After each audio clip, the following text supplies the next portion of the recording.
Curry gets free. Curry puts up a three. Bang! Bang! He ties the game! Forget Michael Jordan, LeBron James, and Kareem Abdul-Jabbar, because none of them is the most valuable player in the history of the NBA. Instead, it's actually Stephen Curry. But let that sink in for a moment, because we're not talking about court value here. Instead, we're talking about how he's helped the Warriors become the most valuable team in the NBA. This means that no other player in the history of the sport has ever had the same value as Curry has to the NBA. Yeah, not even LeBron is as valuable. Of course, we all know the NBA is one of the fastest growing leagues in the world, mainly because more and more people are getting into the game. Being a global sport has allowed basketball to grow at an unprecedented level, all while different teams in the league have been growing at incredible rates. But while the league has been growing exponentially, two teams dominated the NBA in terms of value. We're talking about the New York Knicks and the Los Angeles Lakers. The Knicks play in the biggest market in the world, with the Big Apple being the center of the universe. So while the Knicks haven't been that successful in terms of championships, the team's value is always one of the highest because of the New York market. Meanwhile, the Lakers aren't only playing in a big market, but are also arguably the most popular team in the world. However, over the past few seasons, one team has leapfrogged both the Knicks and the Lakers in terms of value. The ball puts up a three-pointer. Bang! Steph Curry! The Golden State Warriors are now the most valuable team in the league, worth over $8.2 billion. Now, this is one of the most amazing numbers to look at because the team was only worth $188 million in 2004. That means the Warriors grew nearly 44 times in the past 20 years. Meanwhile, the Lakers and Knicks are both valued at around $7.4 billion after dominating the league for years. This sounds odd because the Warriors don't play in a market as big as Los Angeles and New York. The San Francisco Bay Area is still a big market, but its market size isn't up to par with the two biggest markets in the league. So, how did the Warriors become the most valuable team in the league? Well, if you look at the numbers and the trends, it all starts with Stephen Curry, the most valuable player in league history. Before Steph Curry joined the Warriors, this team was a struggling franchise that couldn't win games or make the playoffs. In 2009, the year Curry entered the league, the team only grew to around $300 million from their value of $188 million in 2004. But while the Warriors steadily grew in the next few years after acquiring Curry, it wasn't until the dynasty years that this team turned into one of the most valuable organizations in the league. The NBA saw a massive rise in value in 2015 when huge TV deals and social media exposure allowed every team to almost double in value. In 2015, the Warriors grew to $1.3 billion after having a value of $750 million the year prior. This growth also coincided with the Warriors' rise as a championship team with Steph at the helm. From the start, Wiggins again. Here's Curry for the record. It's good! But as the Warriors' dynasty continued cooking, especially with the addition of Kevin Durant, this team's value ballooned to $3.5 billion by 2019. That's more than 10 times the team's value when Curry joined them 10 years ago. So, what happened between 2015 and 2019?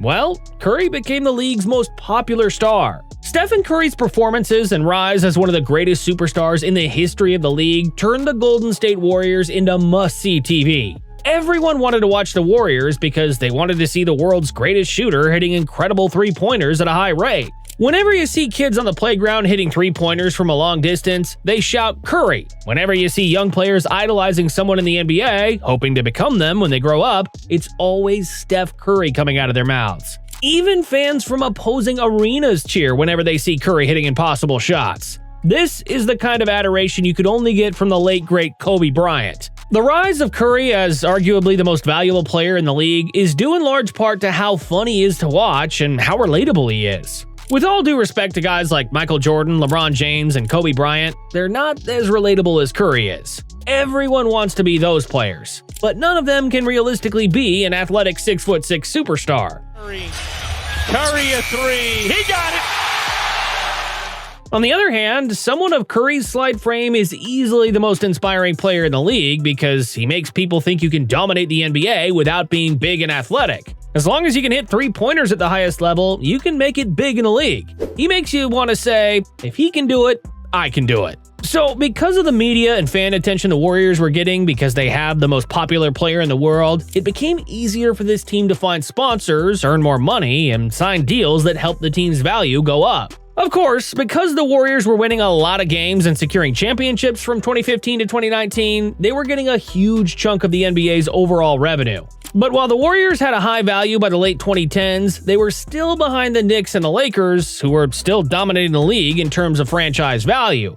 The Warriors, however, saw a boost when they moved to a new arena. Golden State said goodbye to the Oakland Arena and moved to San Francisco to their new home, the Chase Center. Now, this is one of the biggest moves the Warriors made. While the new arena cost $1.4 billion to build, the overall revenue potential was great. The Warriors were going to make $3 billion in revenues from that new arena. On top of that, moving to San Francisco from Oakland changed the team's market. In the past, the Warriors relied on a rabid Oakland fan base that loved the Warriors. But let's face it, Oakland isn't the nicest place to live in. People living in that city are somewhere within the low and middle class range of the income scale. On the other hand, San Francisco has a huge market of affluent customers enriched by the tech companies surrounding the neighborhood. So, with the Warriors at an all-time high in terms of popularity because of Curry, this team had the opportunity to bank on a new era in San Francisco.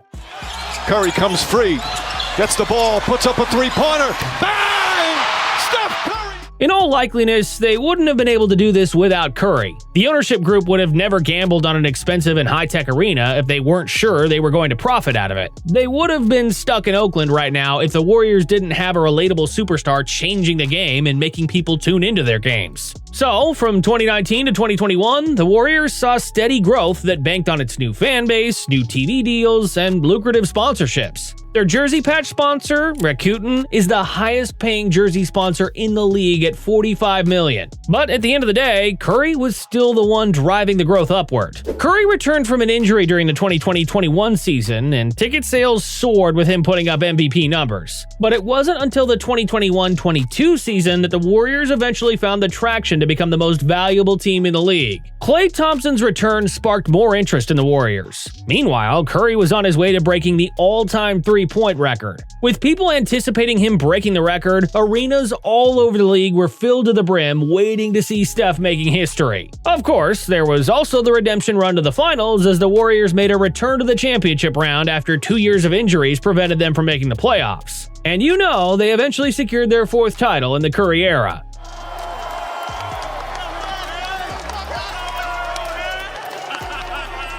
So, by the 2022 offseason, the Championship Warriors organization had become the most valuable organization in the league with a total value of $7 billion, a $1.4 billion increase from the previous season. On the other hand, the Lakers and Knicks were somewhere close to $6 billion in value. And it was clear that the Warriors were the most popular team in the league, earning a league-high $750 million revenue that season. By 2024, 2 years after becoming the most valuable team in the league, the Warriors were now worth $8.2 billion, becoming the second most valuable sports team in the world. They were second only to the Dallas Cowboys. But the numbers behind this rise in value are amazing. From 1996 to 2021, the Warriors increased their value by almost 50 times. But it's clear that a huge part of the growth happened during the Curry era. Since 2009, when Curry joined the league, the Warriors' franchise value has increased over 24-fold. In 2015, when they won their first title of the Curry era, the team's value surged more than 6 times. By comparison, the Lakers, who had Kobe from 2009 to 2016 and LeBron from 2018 onward, have grown 12.5 times in the same period. Even with 2 of the game's biggest stars, the Lakers' growth hasn't matched Curry's impact on the Warriors' valuation. Guarding him from the start, Wiggins again. Here's Curry for the record. It's good! All those numbers were driven by Stephen Curry, who was undoubtedly the biggest reason why people were flocking to the arenas, watching television, and buying merchandise. You might think that the Warriors ownership was just good at making great deals that increased the team's value. However, if you were one of the sponsors or TV networks making a deal with this team, would you really want to spend hundreds of millions of dollars if this team didn't have Curry? The answer is obvious, because no one would have invested millions on a team if the face of the franchise was Draymond Green or Klay Thompson, with all due respect. But if you have Curry, that's an entirely different profit opportunity. It's the same impact he's had on Under Armour. While this company was always going to be successful because it's a hit among training and fitness enthusiasts, its basketball market wasn't all that good before Curry arrived. But after Curry decided to ditch Nike to go to Under Armour, he changed the company's basketball arm. The Curry brand is now an entirely different entity under Under Armour, similar to what the Jordan brand is to Nike. And this is the same effect he has on the Warriors in general. So with all that, the Warriors became the most valuable team in the league because they have the most valuable player in the world. Curry, of course, may not have the same kind of on-court value that guys like LeBron or Jordan have. But with the way he turned this franchise around both on the court and in terms of finances, it's hard to argue against Curry's incredible value to this organization.